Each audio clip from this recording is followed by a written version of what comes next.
want the freedom and justice for all that we deserve. We want our constitutional rights that continue to be breached every night. We want those rights back. We want those rights back. We want those rights back. We want those rights back. The protests have provided an impetus for change, but they can't produce change by themselves. We need to ensure that these protests are different from previous protests. Protesters hitting them with batons, throwing people to the ground, striking again people who appear not to pose an imminent threat.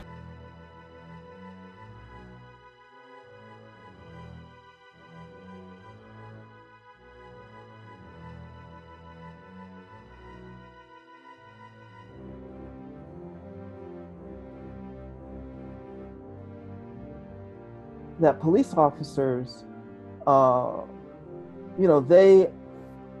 it's almost as if they're sort of told that when they go out on the job, they're going into war.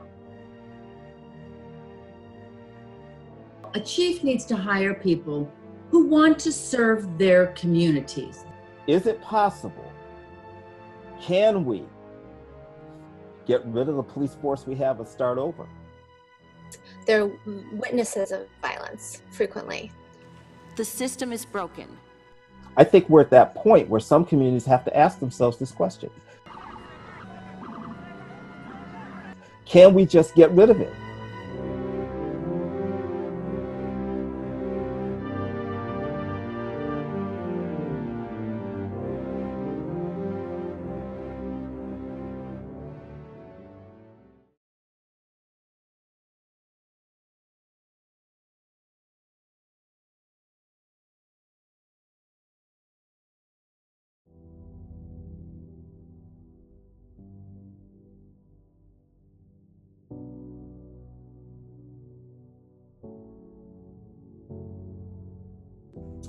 I've been involved in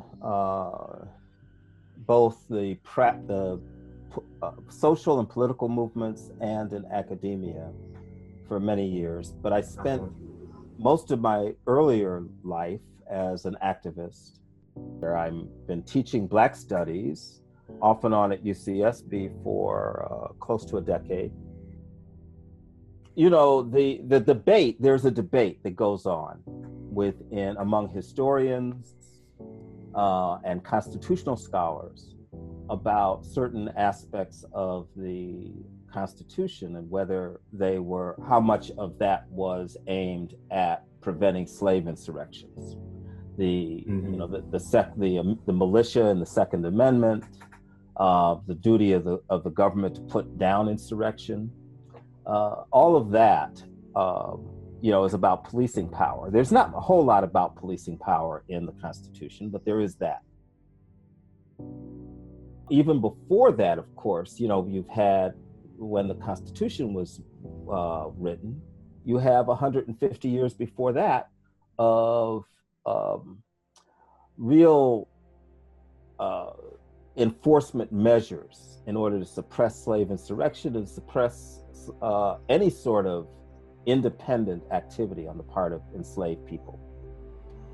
When you get to the post-Civil War period, when you get to the Reconstruction period and the battles between the newly freed people and those who had been on the Confederate side, had been active fighters for the Confederacy, who are now, there was some contention about how much power they would have. That lasted a few years, and then of course the Redeemers came back and established white supremacy power in the South.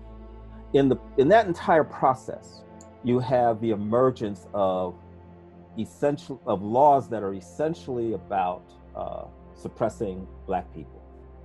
These are not just the Jim Crow laws and not just the segregation laws and the voter suppression laws, but you also have peculiarly laws against vagrancy. This, starts right after the war with the Black codes that were introduced in the South by the what was remaining of the authorities after the defeat of the Confederacy. When Black people began to move to the North in large numbers at the beginning of World War I and then following that, they came north into an environment in which a large number of Southern white people had also moved to the North. You know, and this had been going on since the end of the Civil War. So the Southern whites who moved to the North had like a half century head start in this regard. And, you know, between them and all kinds of other conflicts, social conflicts going on in these cities, you had the establishment of a kind of policing in the northern and Midwestern cities where you had these Black communities that were essentially policed by white police. You know, and these cities didn't just invent their police forces. You know, these police forces have been in place for 100 years, 150 years. They're bureaucracies. So it's very difficult to like just say, I'm gonna walk in and change the bureaucracy. It costs a lot of money to change bureaucracies.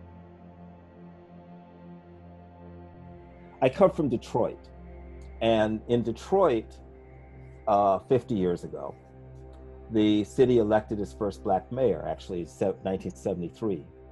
Because there was a police crisis in Detroit that was like the national one we've got now. One of the first SWAT teams in the country, one of the first ones after its invention in Los Angeles, was a police unit in Detroit called Stop the Robberies, Enjoy Safe Streets. Stress, and it sure did put stress on people. They were fond of doing things like I guess their thing was they were going to flesh out the criminals by provoking crime. So they'd send some white guy down a Black street calling people racist names, and somebody would respond, and they would get shot to death. So, you know, that kind of thing. Or they would stop people on the highway and shoot them to death. You know, Stress shot several people in the course of like a year.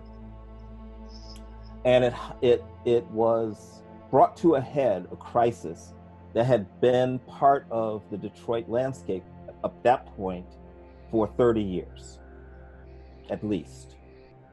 So the mayor, Coleman A. Young, decided he was going to institute an affirmative action hiring program in the city and mandate that police live in the city. And he was able to make great changes before those roads were blocked for him.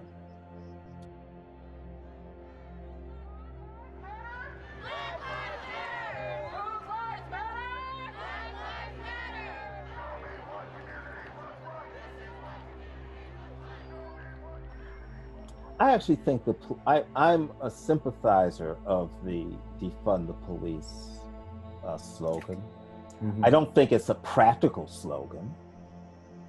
I think it's an aspirational slogan, and I don't think the aspiration is that we just do away with people in charge of preserving public safety, right? But I think we have to get somehow to the point where we begin to rethink what public safety means in the United States. You know, we have to get to the point where we dismantle the idea that that there can be such a thing as an antagonism between the force we trust to ensure public safety and the public, any sector of the public. And, you know, I believe that in many, many communities, not necessarily in every single one, but I think communities have to ask themselves this question very seriously. Is it possible? Can we get rid of the police force we have and start over? I think we're at that point where some communities have to ask themselves this question. Can we just get rid of it and start over? You know, we can have a high rubric for how we rehire veteran police officers. We can set that. The other thing I would say is that you don't have to have a college degree to be a police officer in the United States. And I think that's a bad thing. I think, you have to have in many big city police forces, you have to have the equivalent of a community college degree, 60 college credits. I don't think that's enough. I would like to see a college degree as a requirement with either a major or a minor in liberal arts studies. That's what I would like to see as a minimum requirement for a police officer. And I would like to see at a certain level hierarchy of the police officers, you have to have advanced degrees with a heavy concentration in liberal arts. Why the liberal arts? Because liberal arts teaches you empathy, right? And you can have all the skills all the physical skills necessary to become a police officer, to maintain your status as a police officer. But if you do not have empathy, then, you're on your way to, becoming one of those guys on that we see filming, murdering somebody in public.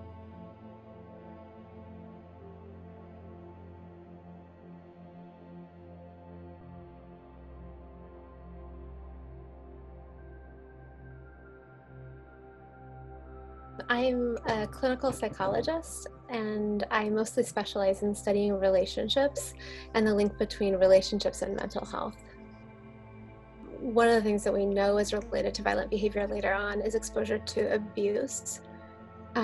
Exposure to abuse as a child is related to later violent behavior, and also exposure to victimization, for example, by peers. Children, for example, who have been victimized by their parents or by other adults in their lives, so who have experienced physical abuse or sexual abuse or neglect, are more likely to become abusers themselves later in their lives. We gain control as we age over the ability to stop, to kind of control our behavior, and some of that tracks with the development of the frontal lobe.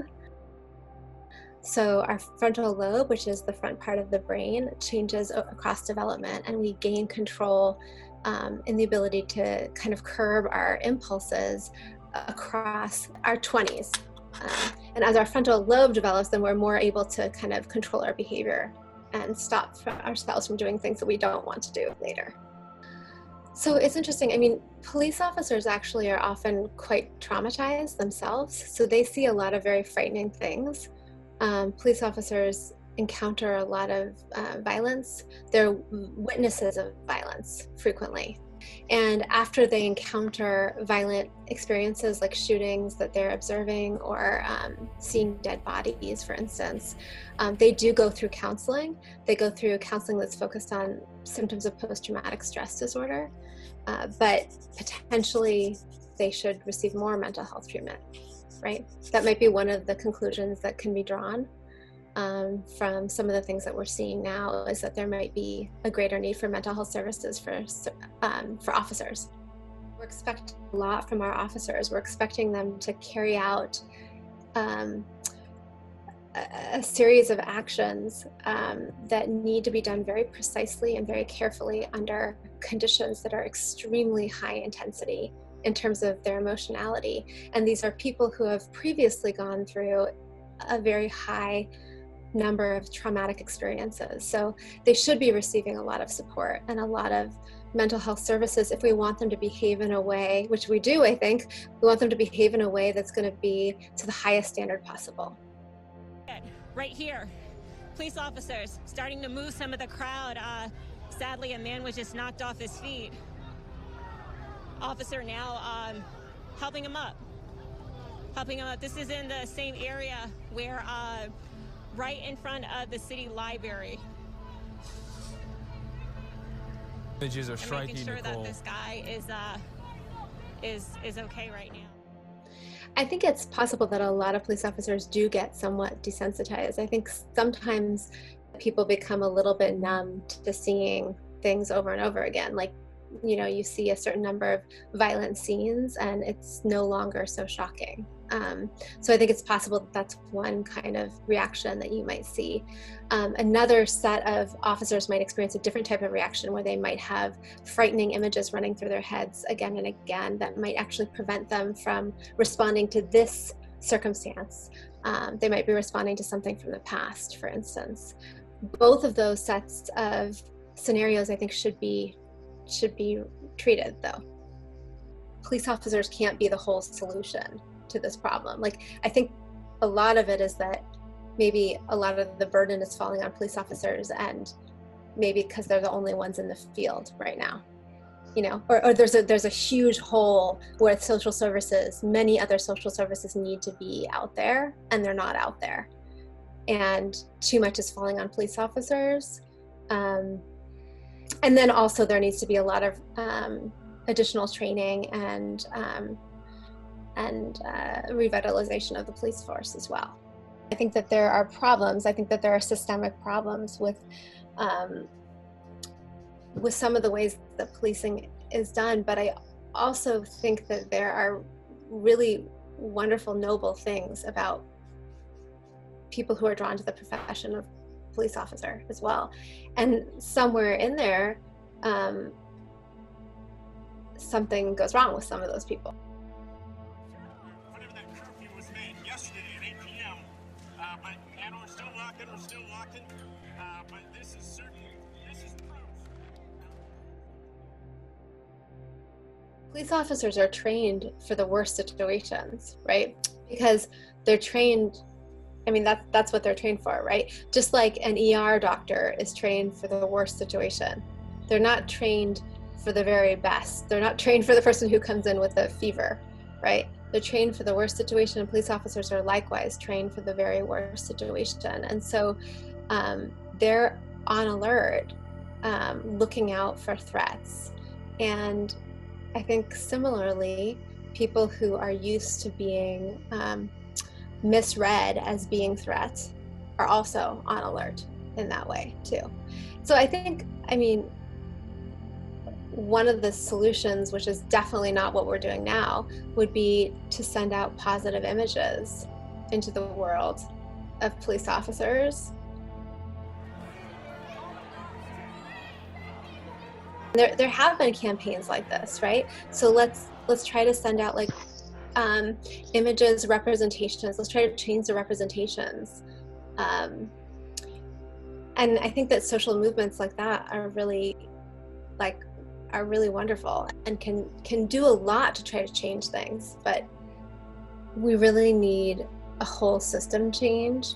I don't think it's possible to just make changes at the level of the police and have that be enough, because I think that the police are kind of holding up too many things at once. Like there's, you know, in California, for instance, we had this major collapse in mental health services, you know, in the 80s, where all that was left was the police. And so right now you see so many people with mental illness on the streets and so much homelessness on the streets. I think that one of the largest issues that we have here is that we have really a dire lack of social services.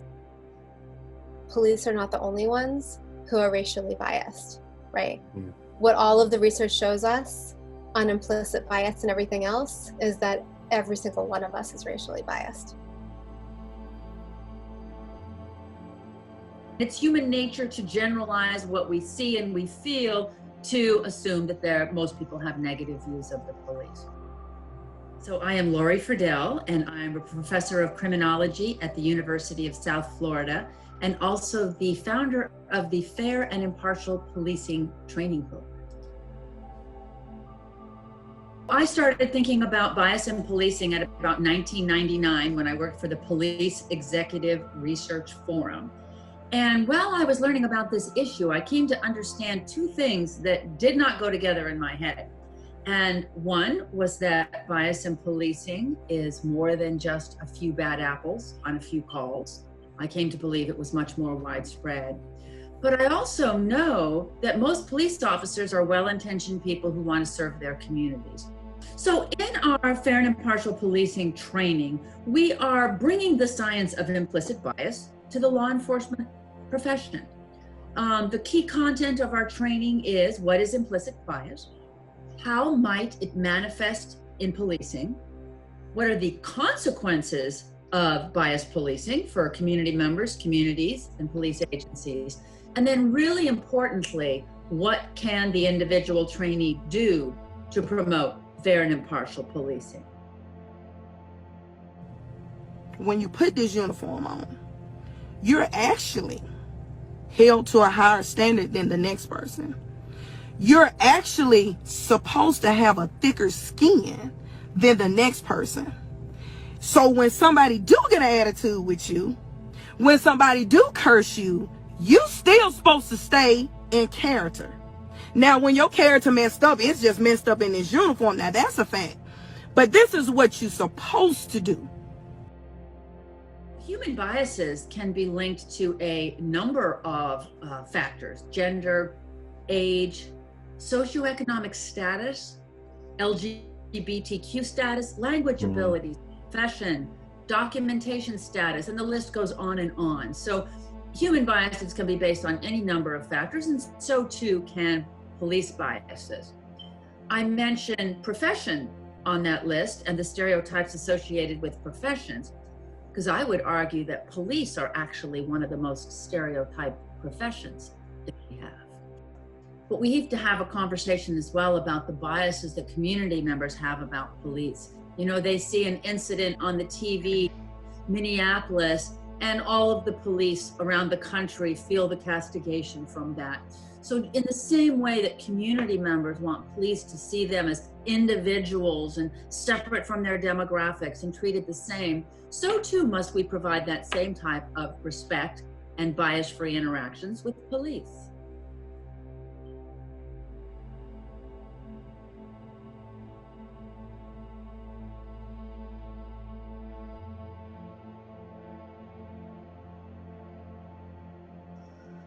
So I'm a law professor at Northeastern University School of Law, where I teach criminal justice and a course called Race, Justice, and Reform. And my area of research is on policing and particularly police accountability. Well, from a legal perspective, there are a lot of ways to hold police accountable. And police accountability is one problem with policing. I would say the broader issue is the culture of policing and unions that perpetuate it. So I want to begin by saying that I really like what Camden, New Jersey did. They actually defunded, dismantled, and reimagined their police system. In 2013, when the city disbanded the entire police department over budget constraints, political disputes, and union contracts, platoon attention! It was an opportunity to start over. Police Chief Scott Thompson also grew up in Camden, and he has been largely responsible for the reform. His entire career has been with the Camden PD. How you doing, man? He ordered his officers to leave their cars, patrol neighborhoods on foot, knock on doors, look in on shopkeepers. Any problems, anything bad to report? Get to know and become known to the people they serve. In place of our present system, I would create a new, non-unionized, narrower police force. But even a narrower police force needs accountability. And so my research has been on what we can do to hold police accountable. Now, as you mentioned, under the law, under 42 USC, Section 1983, anyone can sue a police officer for illegal, unconstitutional, criminal behavior, and they can get money damages for that.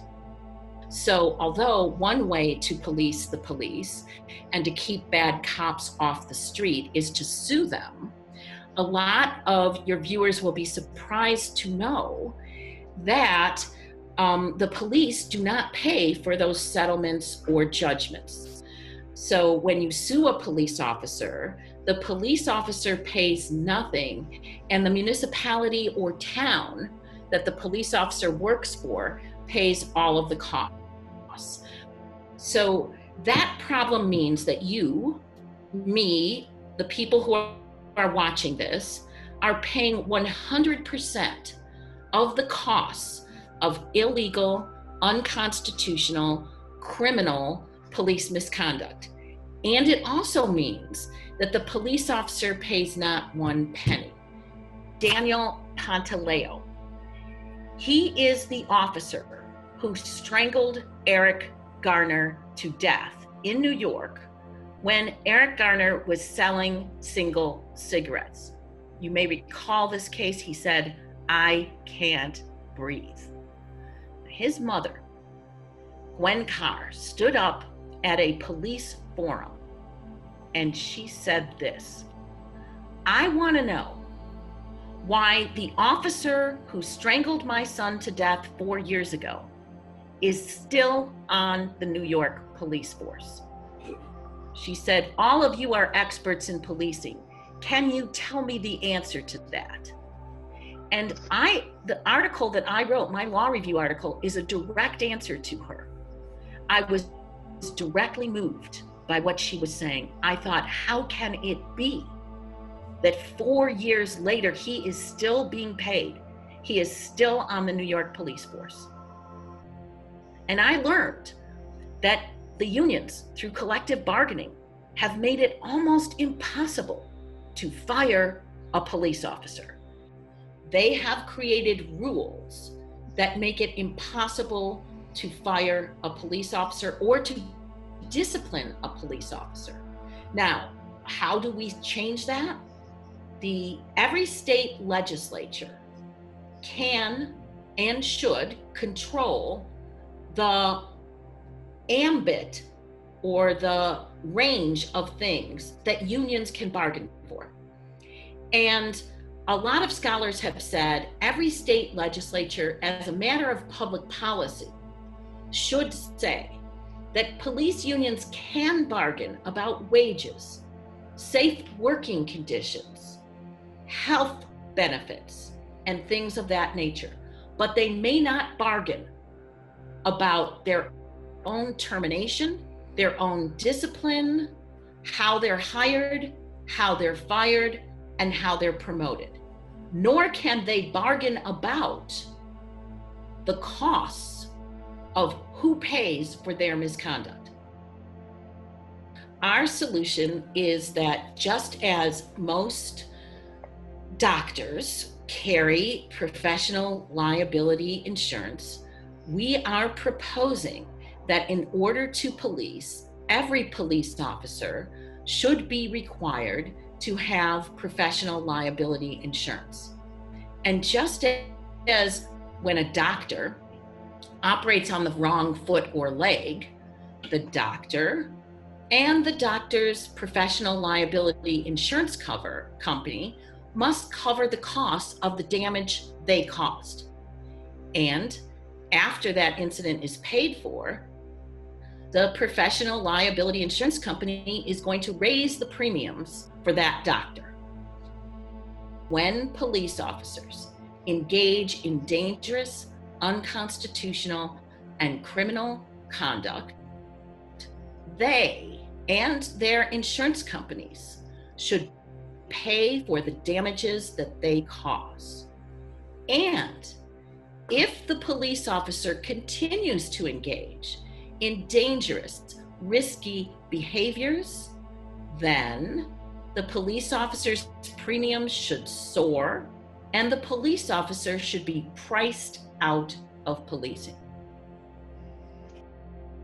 I'm part of a team. We call ourselves Accountability Warriors, and it is a team of people who are academics, people who are insurance experts, people who are social justice advocates, and we are working on how we can create a product that will mirror the values of this proposal. So one question would be, who pays for this?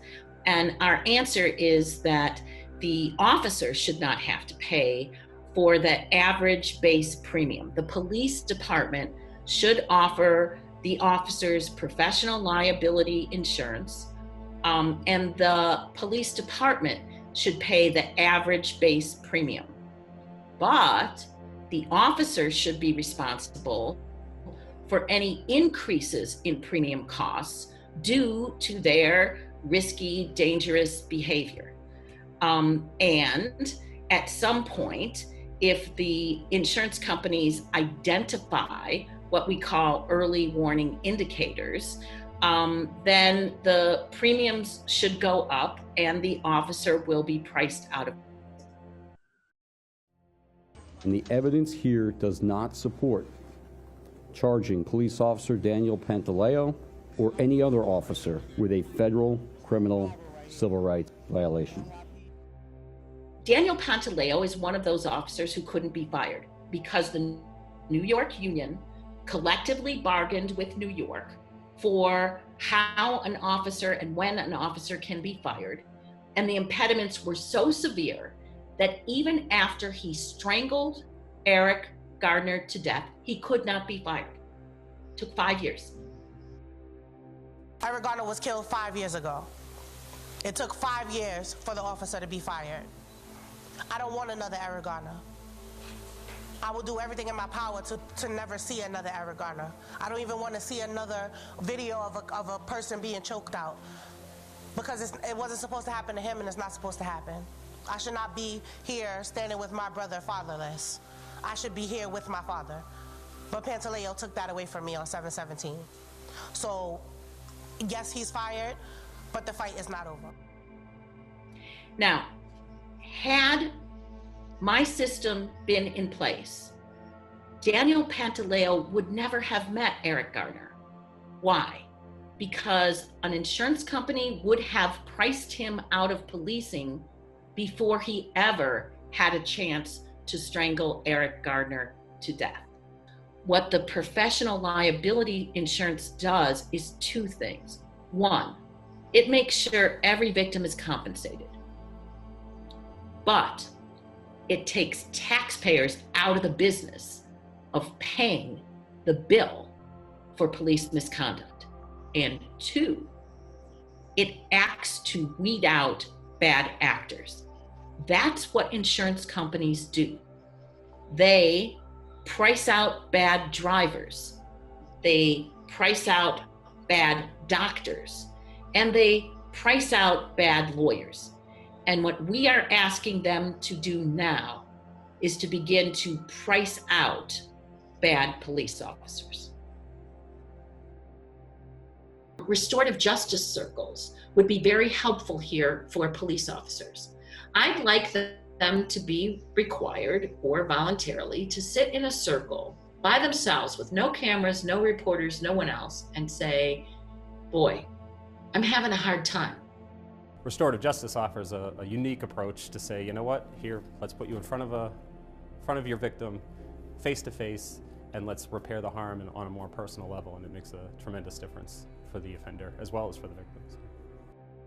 I want them to understand that this is a human condition, that they're being asked to do a hard job, and they need to talk to one another and help one another and get therapy and support one another to get the treatment they need to be the guardians of our community that we need. My name is Andrew Johnson. I'm finishing my PhD in political science here at University of California, Santa Barbara. I specialize in political theory, but I also have secondary fields in international relations and American politics. I have an emphasis in global studies, and I've been teaching the past couple of years in the sociology department and the Black Studies department. Let's say the Marxist interpretation of police would say that police institutions were created to protect private property.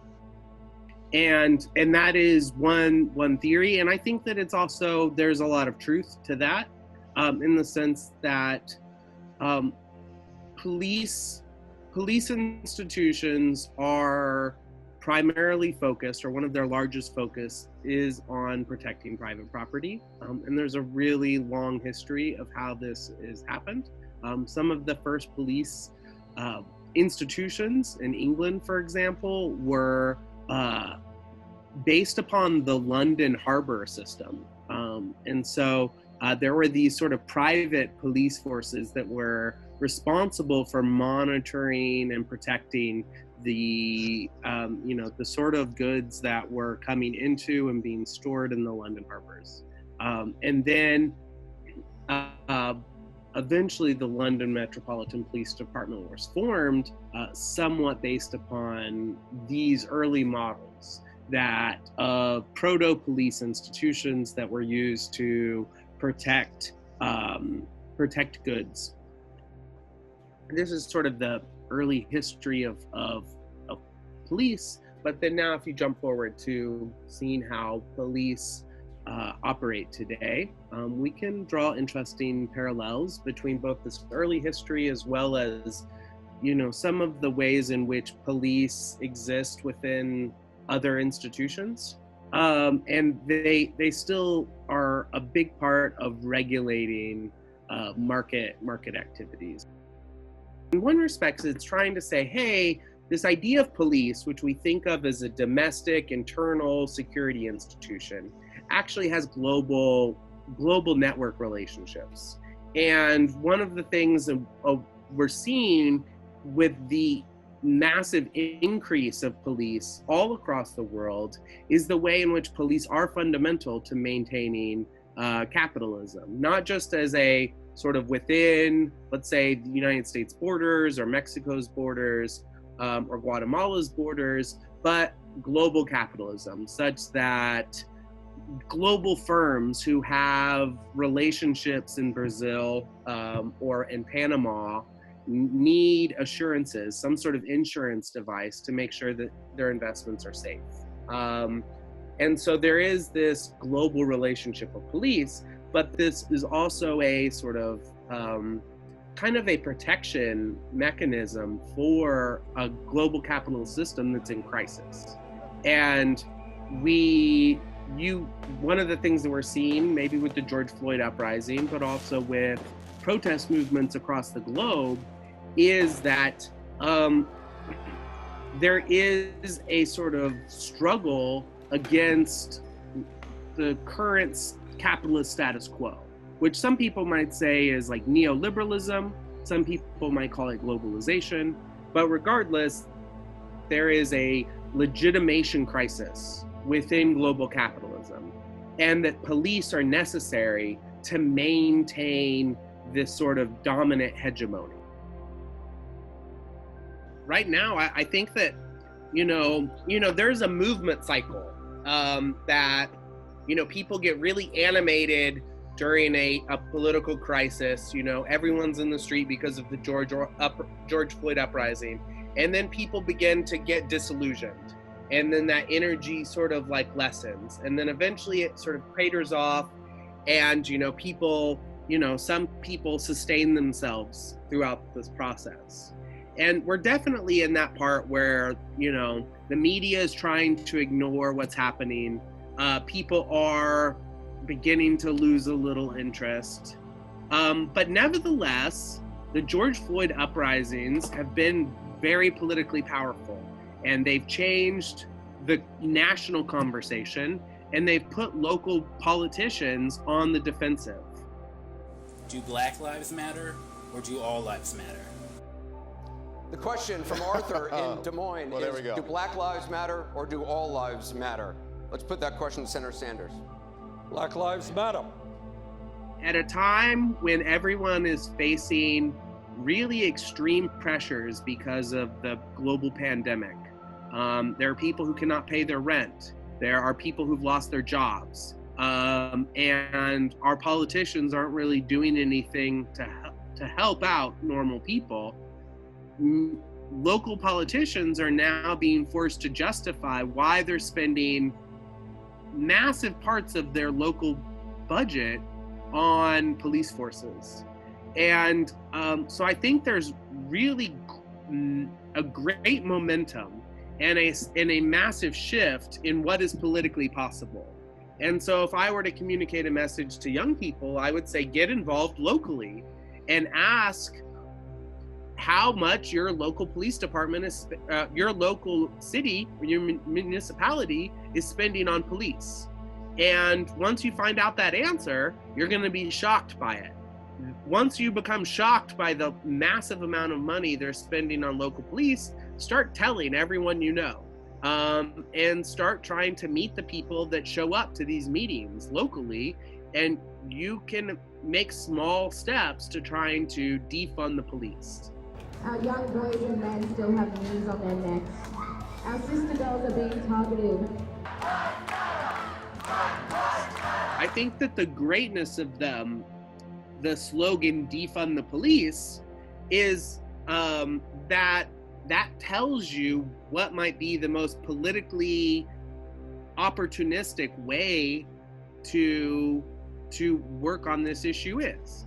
Try to defund the police and put that money back into the community, and that will have tangible benefits. Defund the police is really interesting because it turns all of the fervor of police abolition into a battle about the budget. Instead of trying to say that police forces need to change how they use violence upon people, you actively need to start taking away their money. City Council had that vote this morning, and it did pass to cut the budget by $150 million. This comes after nationwide protests over police brutality, causing many cities to reevaluate public police procedures. Now, the money will now be invested in underserved communities and communities of color, youth and workforce development, and to reduce furloughs of city employees. Now, Black Lives Matter they're achieving great things. There have been in the Obama administration and including the Trump administration, there has been a bipartisan movement towards criminal justice reform. Because of the George Floyd uprising, you've seen massive cuts to municipal police departments. In Texas, the state capitol is making one of the most drastic police budget cuts in the country. To reallocate funding to programs that are going to help the overall city objectives, that's not defunding. I mean, we suffer budget cuts all the time. I don't think that's defunding. You know, some of the folks that are saying defunding the police, they're saying abolish the police department. So there's been a lot of really great progress made. How will this be translated into a Joe Biden administration? I don't know. I'm skeptical and I'm suspicious, and I am of the opinion that not just in the United States, but in all states, there is a type of structural necessity in which they need police, and that they are going to be responsive to popular pressure to make these police have less brutal use of force procedures. However, there's going to be very little political energy in behalf of disempowering police forces at a local level, at a state level, at a federal level, or at a global level. And as we see the capitalist system once again have a structural crisis because of coronavirus, because of just the problems that global capitalism has been having since the 2008 financial crisis, and because of fears that are around the horizon, such as ecological collapse and climate change, you are going to see politicians support police, new types of policing, new forms of police institutions. And so the Black Lives Matter movement is very challenged to both build up its institutional capacity, to be able to translate activist demands into political action, but there is also going to be a retrenchment and a backlash by politicians, and they're going to find new ways to support police forces and give them new forms of technology and weaponry to be able to maintain finite resources. as we see extinction events, ecological collapse, as we see new forms of surveillance technologies and autonomous robots, there are going to become new ways in which policing endangers social life.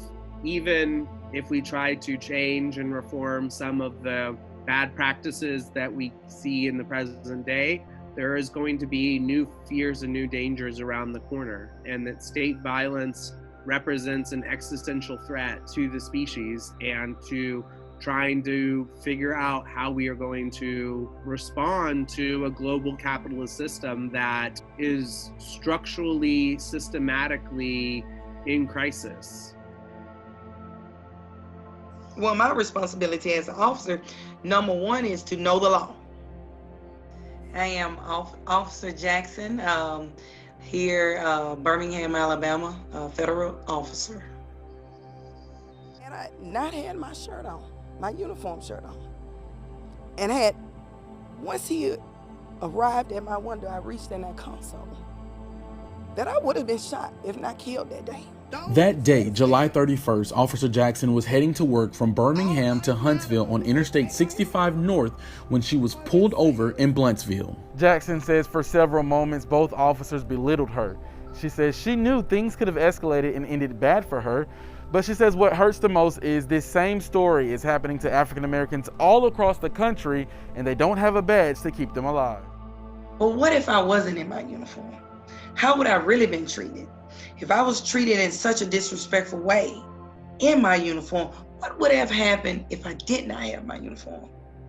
I've been in law enforcement 15 years, and I can be honest and tell you that for 15 years I've been racially profiled.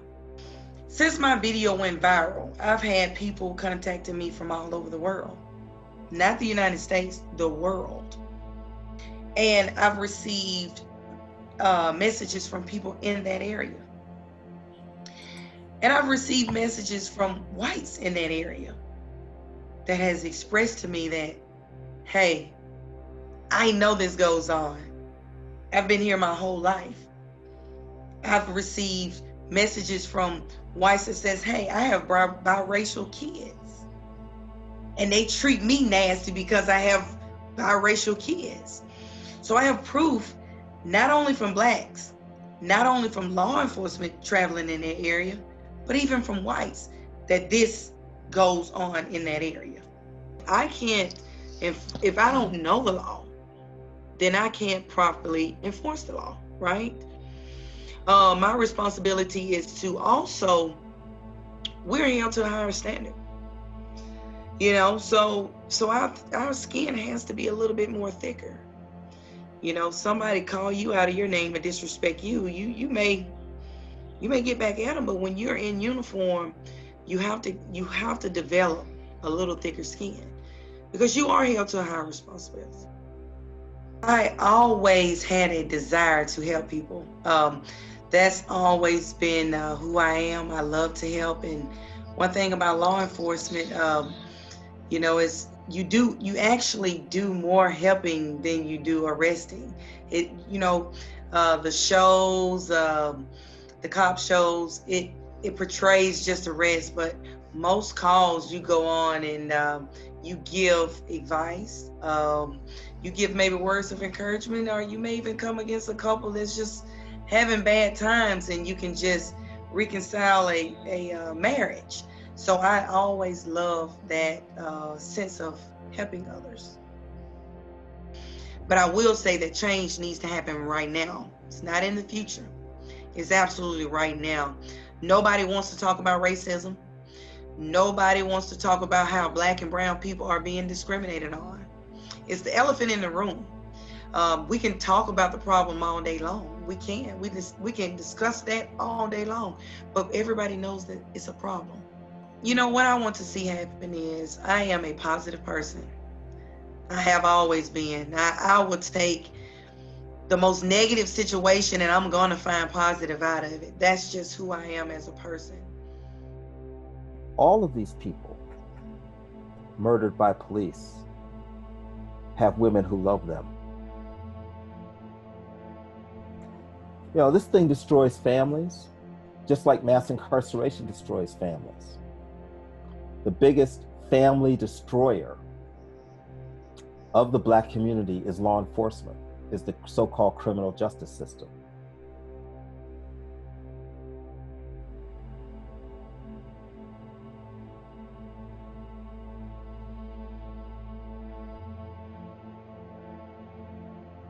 I don't know what the future holds, but I am hopeful that at this moment, the political calculus has changed.